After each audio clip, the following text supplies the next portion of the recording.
кылып көрөйүн жигиттер. Жок, кимдер бар экенин Билбейм мен. Кимдерди бу жери бар экенин 1700 билбейм. үй бар. Акуран боюнда 1700 үй бар. Корк аймакка кирген 200дөн ашык үйдү биз иликтөө болуп чыгарганбыз да. Арасында өзүңүздүн вице-мэриңиз Нурбек Кадыровдун жери бар. Алдын жери эмне болот? Алынат. Нурбек. Жакындын жери деген улан жаштык ортосу деп. Негизи ал мага караштуу эмес, мен туугандарыма караштуу. Бирок эл сиздики деп билет да. Эртең менен бардыңыз. Кайтарып берип коюңуз. Эртең менен бардыңыз, ошол. Кайтарып берип коюңуз, пожалуйста. Жок, ал мамлекеттики, жеке менчик эмес. Аренда төлөп жүрөт.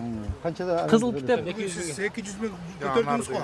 Жанагыбы? Эртең менен ошону айтып. Нурбек мырза, ал жерде кызыл китеп бар да, биз көрбөйбүз. Жок, а жерде урматтуу журналисттер, ал жерди мен көрдүм эртең менен. Ал жер 1 гектар 30 соток жер экен. Жана Банецкий деп турат го, больница деп. Ошо больница экен. Алар айына 20 мың төлөчү экен, 1 гектар 30 сотокке.